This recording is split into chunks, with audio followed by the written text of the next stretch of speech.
Hey, hey, hey, welcome back to Goals and Greatness Podcast, your weekly dose of business banter, big ideas, epic fails, and the systems that make the dream work with your favorite duo, Kat and Lou.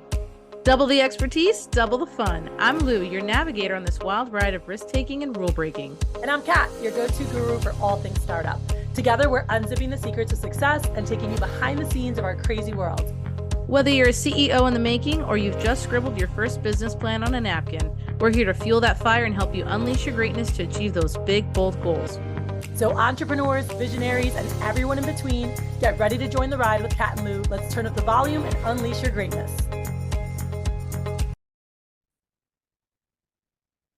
We are back with again. Unleash, baby. Week 2 of retention. Which Hooray! I'm so about. Yeah. Unleashed and unhinged. Can't forget that. Yes, ma'am. I'm just being silly. That was a great episode last week. I mean, so huge. Retention and hiring. And now the meat, the potatoes, what everybody waits for. I love the this. Secret sauce of Kathy and Chang. Lou, Kat and Lou. gotta stay on brand. For those who know us, it's the Kachanga. All right, so let's get into it. So retention as far as management goes, different beast than hiring, yes? Yes. All right, so we're talking post-hire. So we talked about hires last week, and you can revisit that, and we're more than happy to take any questions and stuff. And so please make sure you guys are posting those so that we can make sure that you're getting what you need and want, right? But yes, I want to talk about now they're hired. Now what? How do we retain them? What do you do now? It's different. I'd probably say there's 3 umbrellas and there's subcategories in between, but I think when I think about post-hiring, I think about 3 main things that everything goes under. So I'm more than happy to share whatever you'd like. Yeah. So, after you hire, obviously now they have to go through training. I know that we've met with people before who they have very robust trainings and then others not so much. What have you found to be the most effective way to train people? Okay. So I can tell you right now, one of the biggest mistakes, I know you didn't ask that, but this comes to mind is so many times. And I saw this happen to a friend of mine a couple months ago. People hire them on and they're like, here's your training. They might send them a course. They might do something and it's like, kind of like, do it on your own. That's the worst, by the way, if there's no follow-up, because I mean, even my buddy was like, I have no idea what I'm doing. Like, I don't know how to answer any of these questions. Right. And like, they gave them the training, but you're not setting your people up for success, And then I've seen others where they do a great job, right? Like they'll bring them in, they'll run a great training seminar, but then it's kind of like, all right, go. And people can gain so much information and knowledge, but there is a gap between what's here and what actually gets put into action. And almost for some people, it's analysis paralysis. They're like, okay, well, I gotta do it, or wait, I don't know. And they just don't take the proper action. They're not confident in executing that information. And so in terms of what are the best practices I've seen with training, I think we mentioned it before in another episode, but it's that I do, we do, you do, right? So yes, you run the training seminar, whatever that looks like. Maybe you do an online training that you have them do themselves, but you need to check in. You need to have some form of check-in happening there, right? Or you do a live training on Zoom or in person, or maybe it's a combination of those, right? But once they have the information, now they need to actually have someone they can model. And so there has to be, whether it's you or a lead trainer, that they can watch them in action, the information you just gave them, the information you just taught them, they can see it put into action, right? And so they see it now, like, oh, okay, like so many people, I know I are great copycats, right? It's like, once you see it, it's like, oh, it makes more sense, right? And so can they actually watch you do it, like in real time with real clients or whatever the case may be, but actually doing it. And then can you do it together? And so where they're actually doing parts of it with you, or maybe they get to talk to this person while you're about, and you do it together. And then let them do it on their own. So it's I do, and then we do it together, and then they do it on their own. And then you want to go back and check in on them, whether it's a week later, 2 weeks later, or there's, multiple check-ins to just see where they're at. What's their progress? How are they feeling now 2 weeks later that they've been executing this and had some repetition? Because that confidence is obviously going to help with retention, because like, I can do this, I got this, or they're really good at it. And the reason they got good at it is because they watched an expert crush it. Does that make sense? I mean, this. No, I mean, absolutely. I 100% agree. And I mean, going through like your training when I was brand new, I remember the first time I ever ran an interview was literally somebody handing me a script and they're like, it's in there. And then I went and I did one. And then I remember you came and you were checking all the interns like 2 months later, and you're like, I don't know if you remember that. You set up with a table in the back, and then afterward you basically tore into everybody that interview that you hit. You were like, that was awful. So I think one thing, if you adopt your system, it definitely is preventative. You won't have to go back and fix bad habits. What I will add is 2 things. And the first one is, I think temperature checks are so important throughout training. I think sometimes when you're especially really well versed in whatever it is that you're teaching, like especially people who've been in their business for a long time, you tend to talk quicker. All the information is at the tip of your tongue. You think it's easy to grasp. Some people that you're bringing to your organization may have no knowledge of your industry. And so constantly checking in with them, whether it be if they're sitting down, maybe part of your training is watching a video, but maybe like every hour, every 30 minutes, or every 2 hours, you have a time to check in with them for 5 to 10 to 15 minutes and answering questions. How are you feeling? How are you doing? Are you grasping the information? Do you have any questions? And I remember when we were doing group trainings, while people were role playing for the sales trainings, we would walk around and talk to people and ask them about how they were feeling. And I feel like that was so huge in retaining people, because people feel that you're one, interested in actually training them. So they're going to be more interested in actually learning, but it also helps build their confidence when you're there to listen to them and give them feedback, while the training is going on. The second thing that I would add to it, and now my mind is drawing a blank. So you talked about I do, you do, we do. Oh, I was gonna say is also giving them a lot of like insight on the timeline. For some people, they have to know what's going to come next. So there was somebody who used to always tell us, like, tell them what you're going to tell them, and then tell them what you just told them. It's the same kind of concept as I do, you do, we do, but as it pertains to like a timeline, like tell them how everything's going to go. Make sure you have everything planned out. When should they expect the next thing? And then as they're doing it and going through the process with them, like telling them what's going to happen the next day and the day after that, and then re-reviewing that process with them, just making sure that people feel reassured. Now, some people might listen to this and say, that sounds like overkill. But I look at it from the person that you're hiring and their point of view, and also judge it based on what their skill sets are. Some people are coming into your organization that you've tested them on certain skill sets, so maybe you don't need to review everything, like an accountant or something like that. But especially with sales, marketing, and those types of roles, you need to constantly be checking in with them, and you need to set a lot of precedents, and you need to share timeline a lot so that they know what to expect. I think with anyone that you're hiring, when you're setting, when you're saying here's what to expect, you're setting expectations, and I believe what that does is that it creates clarity in terms of what's clarity. coming. Yeah, that's the word. Versus confusion, right? Of like, oh my God, I don't know. And so confusion, anxiety, stress, like those are negative emotions. You don't want them feeling negative emotions when you're training them. You want them feeling excited, looking forward to things, right?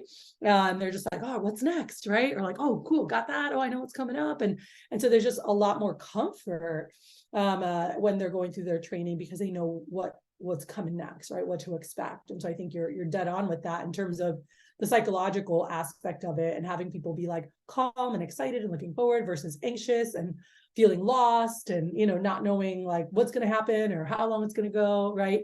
And then again, when you get to that part where they get to observe and then they get to do it with you before they do it on their own, there's a lot more confidence in that. So that's huge. That was great. Yeah, no, absolutely. And so, now they're trained and stuff and they're about to go out and do whatever it is, whatever part of the business it is. And I can toss it back over to you to talk about those basics of management, from Yeah. Well, I wanted to ask you, like, so yeah. from food serving, right, being on different teams, different businesses and looking at things, Mhm. what are some of the things? So I didn't state the three things, but what are some of the things you've noticed? So obviously we just talked about one, like the actual training process, right? And what does Great that look training. like? But post training, what are some of the things that you observed that you felt really helped with retention, just in general? And we can kind of dive into some of that stuff. So with retention in general, I mean, a lot, it's going to be, I feel like results management, like your reaction to people's results matters, especially in the beginning. I remember when we were training new people, you and I stole manuals from like a bunch of other people, compiled this manual specifically on how to manage people's results their first 3 days when they would go out and do their first sales calls. To Because manage their emotions, to manage yeah, like, man, because it's all, that's what I was going to say, is that that result, like how you react to that management is all emotional management. And I feel, it's my opinion, that 80% of managing people is managing their emotions. It's much less about what's actually happening and more about how they're feeling. And that's why I was talking about temperature checks and training, by the way, because it helps open that conversation. So when you talk about feelings later on and, hey, how are you feeling, how are you doing, it's not something new. You guys have already kind of anticipated this together, and now you can walk them through a lot easier when things are actually happening. So for me, I feel like one of the most important things when you're managing people and keeping them is managing their emotions. And the more people you work with, you're not going to be perfect at it right off the bat, but the more people you work with, and I can say this after working with hundreds, maybe even thousands, I don't know how many representatives over the years, you're going to probably know how they feel before they even come and tell you. I mean, I remember we would be in a team meeting and we would literally look around and be like, oh, somebody needs to go talk to this person because, I could tell they're feeling anxious or confused or, whatever it is. And just having those conversations are super important. So managing of emotions. What about for you? What do you think? What do you think is like the number one thing, like if there was a one thing? I know there's a lot of things and we could talk about it for a long time, but like what's I the think one it's thing? along the same lines, but it's the ongoing management, right? Ongoing, yeah. Not just when we see something off or whatever, or we preface something we know they're going to feel, but I think that one, there needs to be a regular cadence to meetings, right? Like I'm a big Oh, believer in a weekly meeting with key players, and key players is going to change based on where your business is at, right? And what your structure is like at that time. When it was a baby, my key players were my top people that were out there doing the job. But then once I built a staff, my key players were the staff managing those people. And then once it grew more, now I had an operator, and that was my key person. And these guys reported to them weekly. These guys reported to these guys weekly, right? Like, well, like the hierarchy. And so that'll all change. But are you meeting with your key person or people on a weekly basis to go through highs and lows? What went well last week? What could have gone better, right? Where are areas of opportunity? And then a huge thing, which you've been a part of stuff like this, but is co-creating like solutions. You as the owner or manager, 90, maybe 99% of the time, you know what needs to happen to solve whatever's going wrong. You're like, we need this, or we need that, or we need to pay more attention to this. Like, you have the answers. It doesn't hit the same way when it's just you telling them what to do or what they did wrong or what we need to improve. But when they are able to say, when you go, okay, they said, hey, here's an area of opportunity, I feel we can improve here. I'm like, absolutely. And I, great job with this week, but I feel like, this is an area too that we can really level up. So let's talk about that. What are some ideas? What are some things that you guys think could help improve the performance in this area? Whether it's with our marketing or whether it's with, closing accounts, clients, whatever it might be. What are some ideas? And allowing them to speak their voice and being, oh, that's great. Oh, that's great. And by the way, you might have, you were, all those things were on your list, but it's better when they say it because they feel like they're bringing value. They feel like they matter, right? Like there's more, and you want that. You want your people not to just feel like they're just showing up, going through motions and leaving. You want them to feel like they're an actual contributor to the team, right? and they bring value. And so allowing them to share their thoughts and ideas, even if they're the same as yours, like, oh yeah, I already knew that. No, it's like, oh, great. Yes, absolutely. I totally agree with that. What else, guys? What else? Right. And what are ways that we can, what are some initiatives? What are some action steps that we can take? Like, and then picking, saying, hey, let's focus on 1 or 2 of these this week. Who's down to help lead this? Right. And it's like when they help come up with the solutions, they are more connected to them and they're more likely to carry those out. And so that is huge for retention because, again, you have empowered employees, empowered partners, empowered leaders. And so they do feel like they matter. And for human beings, significance is important. It's part of like thriving in life, right? And so you're putting them in positions where they're like, oh, she liked what I said, or like, oh, we're going to make this happen, right? And you could have just said, hey guys, we need to make this happen. And okay, whatever, versus like they helped create something and they're like, yo, let's go, let's get this done. Right. And so very different feel. Yeah, no, for sure. I mean, I definitely remember that, just in your business. And I can probably think of a handful of times where probably our ideas were not dumb. I'm not going to say dumb ideas, but probably not the choice ideas, but you let us run with it anyway. And I think you were probably surprised at some points when we got results based on that. What I would just say to add to that and just kind of shifting the retention part of it to like lifestyle, you're not going to be able to meet with everybody every week. And it's just realizing and that I'm saying more like in like a staff meeting, right? Or a team meeting or something where I went to go visit one of my old partners, John Moran, over in California. He has he had a very successful freight company that he just sold for a very nice exit. And when I went to go visit him, I watched him, like he was running his team meeting with his people that worked at his office. And this is a combination of admin, salespeople for the freight, people that worked logistics, like all the different departments. And they'd meet together once a week, Friday afternoons, right? And they would review like what happened that week. He would recognize people, this, that, go through numbers. And I remember watching, I'm like, oh my gosh, I told him, he's like, what'd you think? I'm like, our meetings are very similar. And I found that as I've watched different people run their companies and they run their meetings, the best leaders, they encourage, they empower, they recognize results.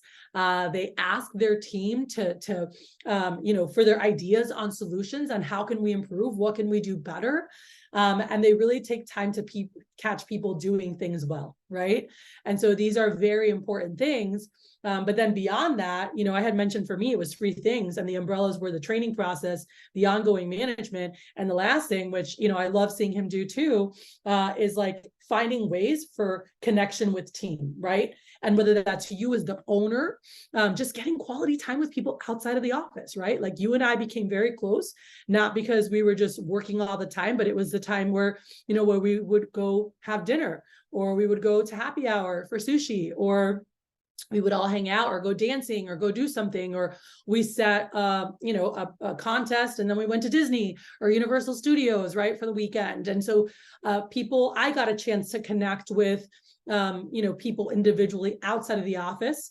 I love, getting to chance to meet people's families. I love getting connected because I want their family to love me and I want their family to support them in their job. Again, that helps with retention. Your person comes home and they're like, oh my God, Kathy, blah, blah, blah, blah, blah, blah. And the partner's met me and loves me. The partner's like, dude, you got this. Like everybody has tough days. It's okay. Kathy's awesome. She cares so much about you guys. Like, let's go, babe. You got this. Right.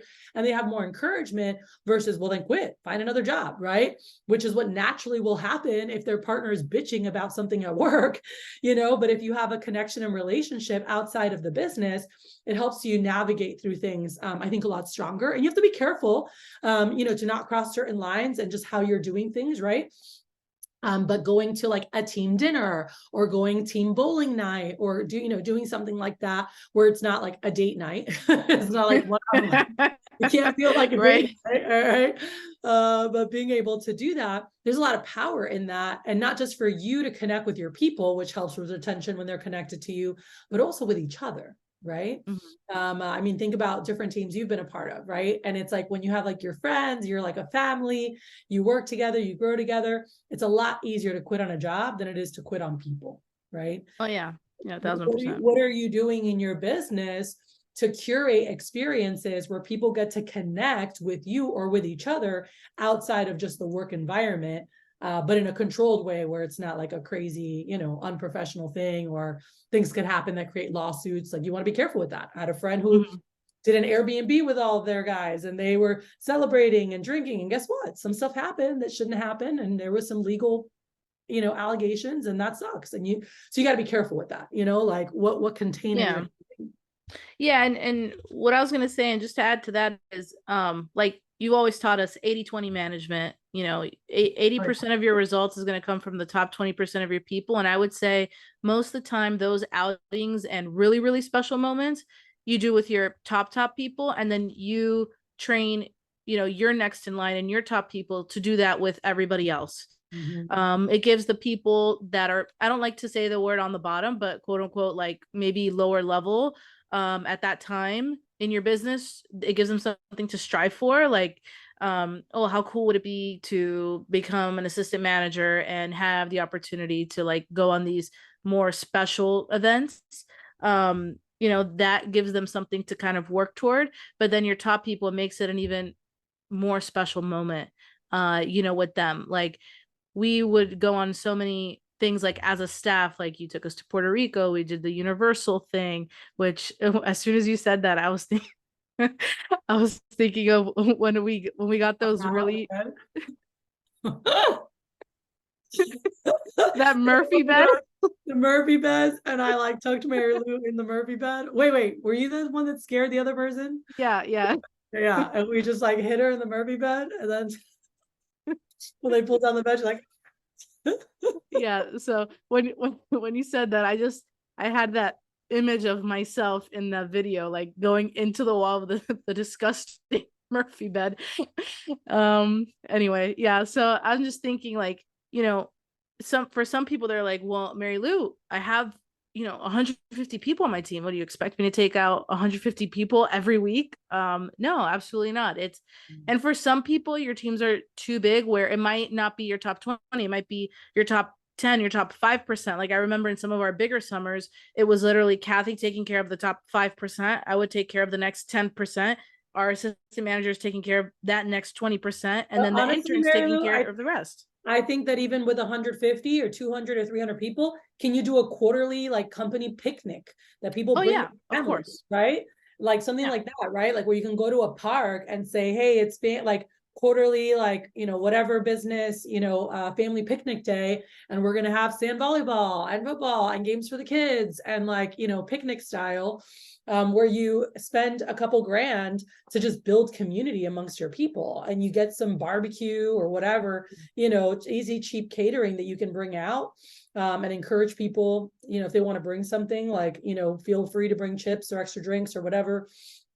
But being able to have something, or you just buy a bunch of hot dogs and hamburgers and there's a grill at the park, and that's super simple, and throwing on music, and people get to play Frisbee and bring their kids and get to know each other, know each other's kids. Like, that's so powerful. So for those who do have big communities, like, I'm like, it doesn't have to be quarterly. It could be once a year, or I would do twice a year, something that like everyone's invited to, right? And then having those special, a special incentive for your top leaders, and saying, hey, anyone who does this level, or if we grow as a company by 30% by this quarter that we're trying to do, we're going to have a team night out, at the bowling alley, or we're going to go to this bougie dinner, or we're going to go on a yacht, and you rent the yacht, and do like a dinner cruise, with your top performers, to just say thank you, right? Or for your company. I know, like, Dr. Rachel, one of my good friends who does a lot of midterm rentals and stuff, they hit their annual goal, I think by August or September. And so she was like so pumped. And so she had a really cool night with all of her people to celebrate like just the job that they had done, right? And that night had nothing to do with business. It just had all to do with what all stars they were, and making them feel like rock stars, right? And so what can you do where you're encouraging and exciting people for growth within your company, and then you're finding ways to reward them that also allow you to spend time with them? Like for me, like when I do payoffs and rewards, I ideally want it to be something we get to do together, not just, hey, here's a gift card for $150. Like, no, hey, let's go skydiving together, or let's go do something, because now we knock two things out. We're getting the recognition, they're winning something, they're excited, but they're also getting a chance to continue building that relationship with you, which is so powerful. So powerful. Yeah, absolutely. And by the way, all of that plays into company culture. I know we talked about culture a few weeks back, and I'll tell you, from recruiting and continuing to recruit a lot of people, the number one thing people are telling me is that they want to be in a company where they don't feel like they're just another number. And Mm, so I have this week alone, I've met with two different C-suite level people that have been at their company for years, and they want to leave. They want to, go get a new job because they feel like they're just another number at their company. And so, for those who may not think it's important in today's day and age, if you're not focused on company culture and the kind of team you're creating, you're going to lose people. You're going to mhm. lose people because they're going to find something quote unquote better, or something that's more in line with their personality, or they just want to feel like they're a part of something bigger than themselves. They want to feel that contribution factor, and they can't do that without a connection. And they Yeah. can't do that without knowing who you are and what you stand for. Like, I Mm, know a lot of people have told us over the years that they would just get excited about the things that we wanted to help people with, and they wanted to help people too. mm, Kathy always talking about how, you felt you were called to be like a youth pastor, a youth minister, and like you found that in the business that we were in, helping young people, and people are attracted to that, and they say like, I want to help people too, so I want to be here so I can contribute to that. And so, putting focus to these things matters, and it keeps people around. It keeps them around for a very, very, very long time. um yeah, so that's my 2 cents on that. So we talked about the training, we talked about giving them good training, worth it training, keeping them around on the team, and managing them. mm. And the third thing, we talked about the third thing, right? Yeah, the connect. All right, Well, cool. those are my three. My three Yeah. were just what does the training process look like? So there's confidence and execution, right? The second is like, what is ongoing management, right? Is it set it and forget it? Hell no. Are there constant reviews? And for me, a weekly cadence is the most powerful. Even if Yeah. it's for 30 minutes with your team weekly, and just praising them for what went well last week and asking them what they feel could have gone better, and being able to brainstorm some ideas together to make sure people are focused on repeating the things that are good, right? So that they're aware and intentionally repeating those versus just hoping they happen. But then also being able to course correct currently. If I wait a quarter to look at stuff, like I might have had issues week 2 that we never course corrected. And 10 weeks later, I'm looking at it now, shit. And there are some things you're going to look at quarterly, but I just think that with there should be some kind of more regular cadence to that. Again, highs, lows, what could have gone better, and co-creating solutions. And then are we finding ways to connect with our people outside of business, whether it's a company lunch, a dinner, picnics for the families, whatever it is, so that you build culture, so you get to know them, their goals, their ideals, what excites them, what are their drivers, right? Just having those fun conversations when you're like at the park, watching people play flag football, or at the picnic, eating some burgers, and like, so tell me about like what you guys are excited about this next year, what you're doing with this, or kids becoming best friends and wanting to hang out, and like all these things are just so powerful. And then for those who like to do payoffs, which I'm a big fan of, setting goals, and it's like, if we exceed this goal this quarter or this year or whatever it might be, we get to do this. And that can be different levels based on what you're doing, whether it's like you guys a trip to Puerto Rico, or it's a night out bowling, or it's going to Universal Studios, whatever it might be. Those are all different levels, right, of growth. But it's worth investing into your people, because, like, again, that retains them. It keeps them around. They're excited for the next thing. They're excited to keep growing. They love that, they get rewarded for doing a great job, right? And people should do a great job anyway, yes, but it's also fun to get rewarded. And you're spending money in a place where, again, you're not just giving rewards and not seeing them. You're being intentional to create rewards that are bringing people together, whether it's you and them, and then obviously them with each other. So super powerful, but yeah. And before we get into quirky questions, I would say my last piece of general advice would be to just know that nothing needs to be super fancy in the beginning, by the way. If you feel like you can't do it, things can grow over time. I remember with the receptionist program, we started doing like a Starbucks day, and we had certain metrics that we needed them to hit by the end of the day, a number of booked interviews, booked appointments. And I used to put we had this door that was clear, had like a big window on it, and I would get an expo marker and we would count down the entire day. And sometimes they were really, really big numbers, like 200 in a day or 300 booked, people in a day. And we would count down and people would stay like after hours to hit the goal. And I remember multiple times the reward was so simple. Like I told them, I told them, this one time I remember the goal was 300 and I said, tomorrow I'm going to come in and I'm going to get you guys a Starbucks, where I'm not just going to go get like a box of Joe from Dunkin' or we're going to have like a coffee part. Like I'm going to get you the venti caramel, whatever you want, if we hit the 300. And they were so pumped about it. And, they hit the goal. And what do you end up spending? Like $50 the next day on coffee, but, just got them excited and bought in. So that don't would think be, you have to and do that would anything be for crazy. contests, right? That would be for contests. But absolutely. then also the team bonding stuff, you're like, okay, I don't have money to pay for all this food for a picnic yet, right? My business just started. Maybe we're a little bit, plan a potluck. Say, hey, we're all meeting here, like potluck. Like it's just a team bonding night, and where everyone brings a dish. And that costs you $10 for you to create your dish, or maybe $20 or whatever. But you have 10 people all bringing something, and you're able to all share, have community. It's like, or bring your favorite dish, right? Or bring one of your favorite things to eat. So you get to share something that like you love with other people.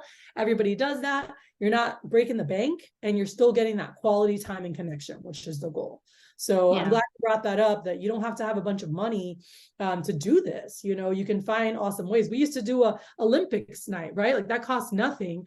Maybe we spent $10 on some rope for tug of war. And I was thinking we used to go, like, you can just go somewhere that's free to get in. That's fun. Remember we used to go to Watson's down the street from the office all the time? Like it was a cool vibey bar with a pool table and I think like darts, and you don't have to pay any money to be there. You just go. So yeah, you don't have to have all the money in the world to get it started. It's never too early to get the culture in your office going. And if you do it from the beginning, they're going to be around for a long time. So quirky question. Are you ready? Yeah. This, I really like this part of the podcast. And I've had a couple people tell me that aside from the amazing value we give them, that they really enjoy listening to the answers that we give. So I know most of us are huge holiday people. So given that it's holiday season, what is your favorite holiday and why? Ooh, mine just passed. Thanksgiving is my favorite. And there could be people like, do you know what Thanksgiving is? I'm not talking about the origin. For me, that week is a week that my family and I set aside the entire week. And so we go, 6-7 days, the Vasquez clan gets together, and we just spend a week together. And that doesn't happen any other time of the year. But it's something that we've been intentional about, especially since my sister passed away 10 years ago. Before that, we were really good about it because we love eating and we love dancing. And so for us, I think we were talking about, like, there's just music, like, we're dancing, we're singing, we're cooking, all that. But just to be able to spend that quality time with my family for a week once a year is just amazing, because we live everywhere, Virginia, Florida, Puerto Rico, Texas, and so being able to do that is definitely my favorite. So that's why I love Thanksgiving, is just time with the fam. We didn't even cook this year. We ordered some Israeli food from this badass place in Park City, Utah, and we just all hung out and played air hockey, and we had a pool table, and we were like doing adult coloring books and just hanging out. So that's amazing. I have to say, I was the year that you guys did Thanksgiving in Houston at the old house where we used to live together. I remember I was in San Antonio for the Christmas tree business, and you were like, bring us a Christmas tree so we have it for Thanksgiving. And I hauled a Christmas tree all the way from San Antonio to Houston. I was like praying the whole time I was going to fly off the top of my Camry. And then I remember us trying to bring it inside and decorate it. That was hilarious. But anyway, my favorite holiday is actually a little unconventional, but it's a new tradition we've started in our house. So my husband's Irish. So St. Patrick's Day, we made it this random big deal in our house, and the kids get super pumped for it. I print out all these like shamrocks and they color them. And then last year we decorated their bikes and strollers, and we dressed up, we painted our faces. We made like green eggs and green Paint your face pancakes. like you guys were like going to war. Yeah, like Braveheart, but like green and white, you know? And That's what I then was hoping. yeah, and then you know, I made like Irish food, and we were the only people on our block obviously celebrating St. Patrick's Day, because what Irish people live in Miami? Absolutely none. And we put our Irish music on super loud, and we had our own little grainy parade walking around. And so this year we're super pumped about St. Patrick's Day. We're starting a new tradition by having an actual party for it. And the new tradition that we're doing is whoever's the youngest person at the party needs to dress up like a leprechaun. So this year it'll be my youngest son. So I'm already scoping out leprechaun outfits. I just think it's gonna be so funny. So yeah, So I that's need to our go to favorite. Florida. I need to go to Florida for I know. Now you got to be in Florida for St. Patrick's Day. it's definitely a possibility because the weeks before my husband and I are going to be in Europe, and so the kids are going to probably be in Florida. So Come on down for our St. Patty's Day celebration and parade. You can be, well, your kids are half white, so they can also be like the only other white people in Miami. we are part Irish. My husband is part Irish. So yeah. They need to get in touch with their roots. Anyway, thank you so much for joining in this silly episode. Thanks, sure, you guys. Well, we want to hear your traditions. Mhm. Definitely what were the most helpful things and any questions. We want to hear these things. We're excited to continue growing alongside you guys. See you next week. Bye.